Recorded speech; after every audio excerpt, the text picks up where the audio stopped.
Sini saya akan mempresentasikan apa itu hipertensi. Nah, hipertensi adalah suatu keadaan di mana tekanan darah sistol 140 dan tekanan darah diastol di atas 90. Hipertensi sendiri sering disebut dengan the silent killer karena sering tanpa keluhan, sehingga penderita tidak tahu kalau dirinya mengidap hipertensi, tetapi kemudian mendapatkan dirinya sudah terdapat penyakit penyulit atau komplikasi dari hipertensi. Tekanan darah tinggi atau hipertensi adalah kondisi tekanan darah yang melebihi batas normal dan dapat meningkatkan resiko penyakit jantung. Hal ini menjadi bom waktu hingga suatu kondisi seseorang telah mendapatkan dirinya mendapatkan komplikasi atau penyakit penyulit akibat tekanan darah tinggi yang tidak terkontrol. Hal ini yang menjadikan hipertensi menjadi salah satu penyakit yang dikategorikan sebagai silent killer. Menurut WHO sendiri, hipertensi merupakan suatu keadaan atau tekanan darah seseorang berada pada tingkat di atas batas normal. Tekanan darah sendiri yang masih dianggap normal itu 140 untuk diastolnya 90. Sedangkan tekanan darah di atas normal itu 190/95. Itu yang dinyatakan sebagai hipertensi. Gejala sendiri untuk gejala hipertensi pada umumnya hipertensi tidak disertai dengan gejala atau keluhan tertentu.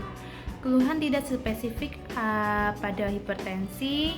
Biasanya untuk gejala sendiri ada yang sakit kepala, pusing, jantung berdebar-debar, rasa sakit di dada, gelisah, penglihatan kabur, dan yang sering terjadi adalah mudah lelah.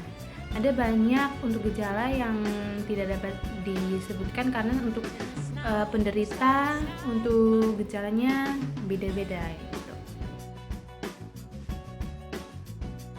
Untuk pencegahan dan pengendalian hipertensi, jika Anda sudah terkena hipertensi, pengobatan hipertensi dapat dilakukan di fasilitas kesehatan tingkat pertama atau puskesmas sebagai penanganan awal dari kontrol hipertensi. Untuk pengobatan hipertensi adalah pengobatan jangka panjang, bahkan bisa seumur hidup. Anda bisa minum obat secara teratur seperti yang dianjurkan oleh dokter meskipun tak ada gejala. Anda juga harus mengetahui yang pertama adalah untuk cara minum obat. Dosis yang digunakan untuk tiap-tiap obat itu ada beberapa kali minum dalam sehari. Untuk yang selanjutnya mengetahui perbedaan antara obat-obatan yang harus diminum untuk jangka panjang seperti untuk tekanan darah tinggi tersebut dan pemakaian jangka pendek yaitu untuk menghilangkan gejala misalnya seperti untuk mengobati atau mengatasi mengi atau pusing atau nyeri dan sebagainya. Pencegahan hipertensi sendiri banyak untuk pencegahannya.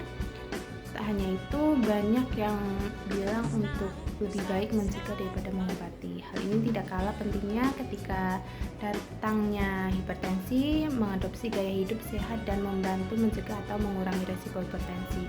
Beberapa ada langkah untuk mencegah yang dapat diambil. Yang pertama adalah makan makanan yang sehat dan seimbang, untuk mengkonsumsi diet rendah garam, rendah lemak, dan tinggi serat dapat membantu menjaga tekanan darah. Untuk tetap normal, makan makanan buah-buahan, sayuran, biji-bijian, dan ikan yang kaya akan nutrisi.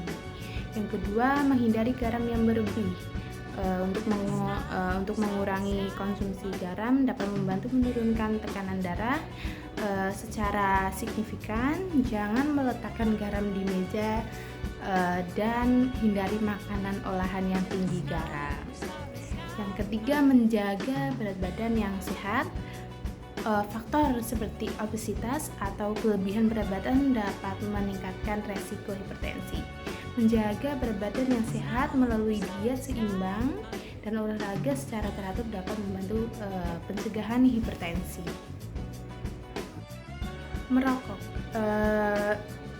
Untuk merokok dapat merusak pembuluh darah dan meningkatkan resiko hipertensi.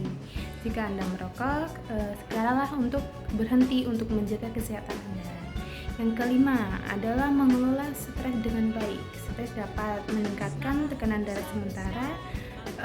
Berlatihlah teknik relaksasi seperti meditasi, yoga, atau olahraga untuk mengurangi stres dan menjaga tekanan darah Anda agar tetap stabil. Dan siapa saja yang berisiko menghidap tekanan darah tinggi atau kita sebut dengan hipertensi. Yang pertama adalah kegemukan atau obesitas. Yang kedua, mengkonsumsi garam yang berlebih. Yang ketiga, diabetes. Yang keempat adalah yang malas bergerak atau kurangnya aktivitas fisik. Yang kelima, ada riwayat hipertensi dari keluarga atau penyakit keturunan. Biasanya yang keenam adalah merokok atau terpapar asap rokok maupun pasif gitu. Kalau untuk perokok aktif pun ada banyak yang terkena hipertensi dan juga yang pasif pun sama. Yang terakhir adalah stres yang tidak bisa dikelola. Untuk faktor resiko yang bisa diubah meliputi pola makan tidak sehat, aktivitas fisik, konsumsi tembakau dan alkohol, serta kelebihan berat badan. Sementara untuk faktor resiko hipertensi yang tidak bisa diubah seperti riwayat keluarga, usia, penyakit, dan yang mendasari. Tak hanya untuk seorang perokok saja yang berisiko terserang hipertensi, namun perokok pasif pun yang menghirup bahan kimia yang terkandung tembakau di dalamnya yang memiliki resiko yang sama terhadap hipertensi. Mengkonsumsi makanan yang mengandung garam tinggi membuat tubuh menahan cairan yang bisa meningkatkan tekanan darah.